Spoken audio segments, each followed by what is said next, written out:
கிறிஸ்துவுக்குள் அன்பான தேவனுடைய பிள்ளைகளே, இயேசு கிறிஸ்துவின் நாமத்தில் உங்களை நான் வாழ்த்தி இந்த நிகழ்ச்சிக்கு வரவேற்கிறேன்.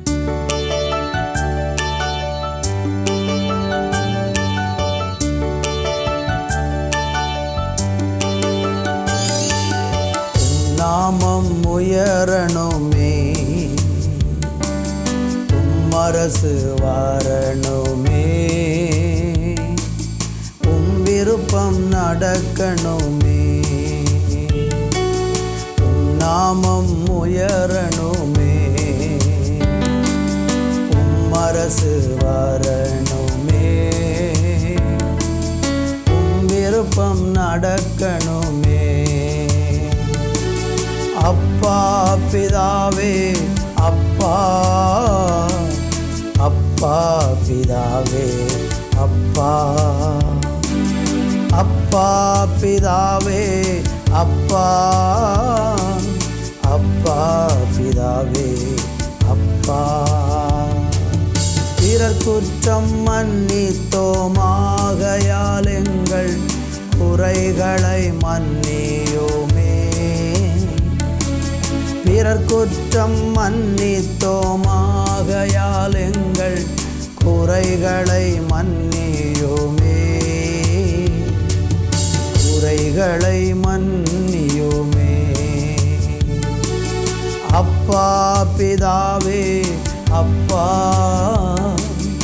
அப்பா பிதாவே, அப்பா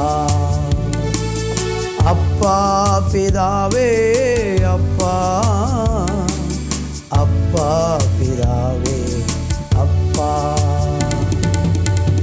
நாமம் உயரணுமே, அரசு வரணுமே, விருப்பம் நடக்கணுமே.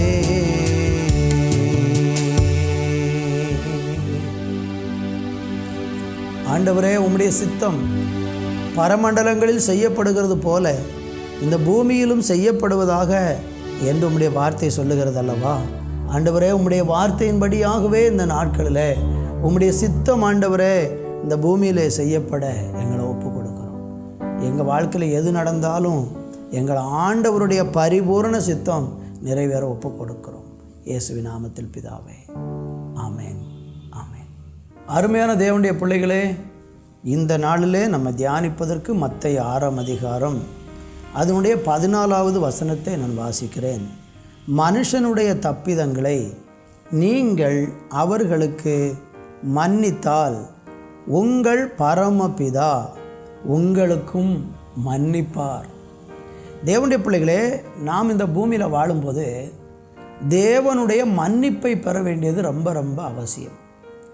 ஏன் நாம் தேவனுடைய மன்னிப்பை பெற வேண்டும் என்றால், நம்ம எல்லாருமே இந்த பூமியில் பிறக்கும்போது பாவியாகத்தான் பிறக்கிறான் என்று நான் நேற்றைய செய்தியில் உங்களோடு கூட பேசினேன்.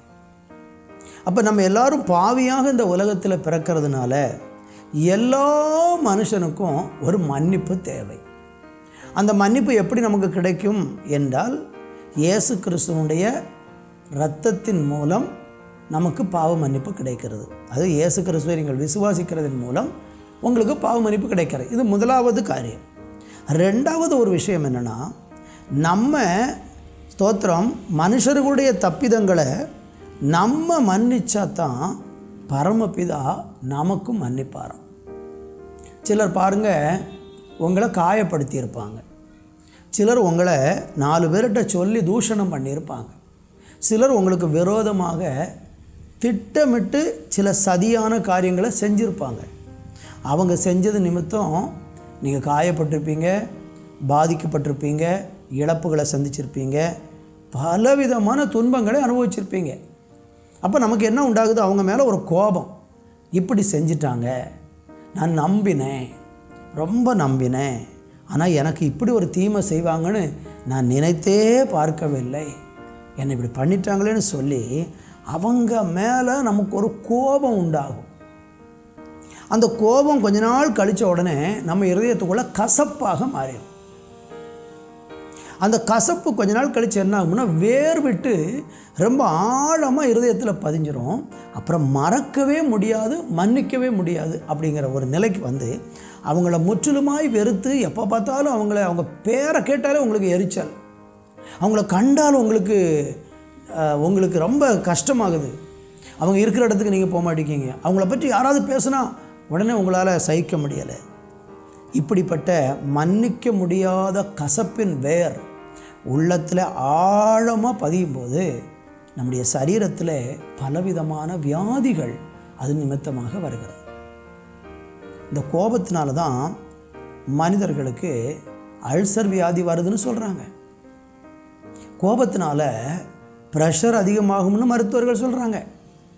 இப்படி சரீரத்துடைய பல வியாதிகளுக்கு கோபம் காரணமாக, மன்னிக்க முடியாத கசப்பு காரணமாக மாறிவிடுகிறது.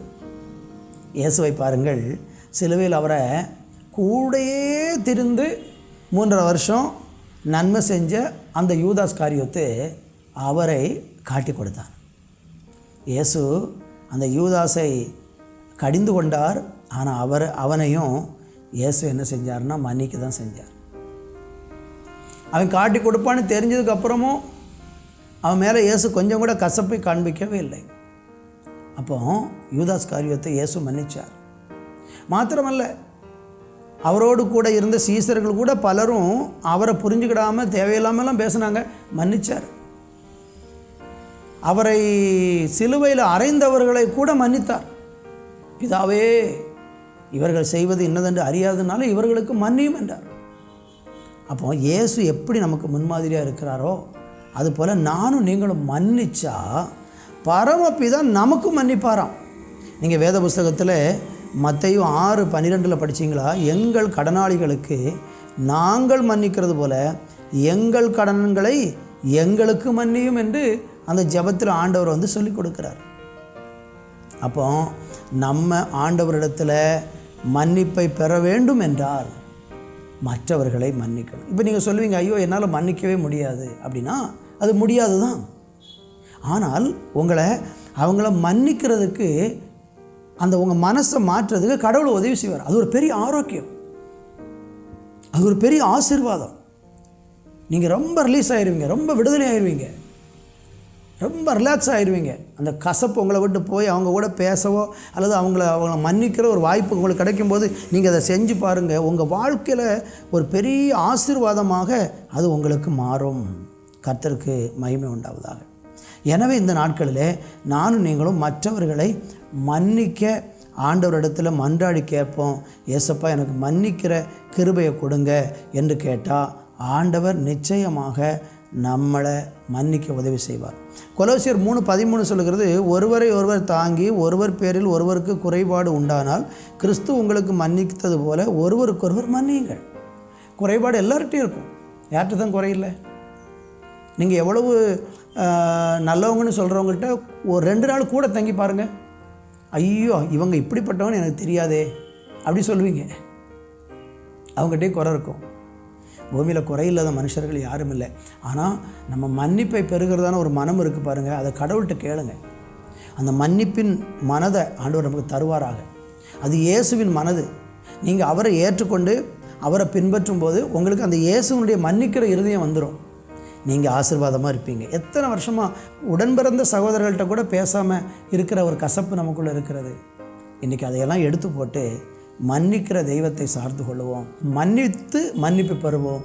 கர்த்தர் உங்களை ஆசீர்வதிப்பார். ஆண்டவர் மன்னித்து நாங்கள் மன்னிப்பு பெற ஒவ்வொருவரையும் ஆசீர்வதிங்க. யாருடைய உள்ளத்திலெல்லாம் கசப்பான வேர் முளைத்து இன்றைக்கி கண்ணீரோடு இருக்கிறார்களோ அவர்களுக்கு நீங்கள் மன்னிக்கிற அந்த பாக்கியத்தை கொடுங்க. அதன் மூலம் அவர்கள் குடும்பங்கள் ஆசீர்வதிக்கப்படட்டும். இயேசுவின் நாமத்தில் பிதாவே, ஆமேன், ஆமேன்.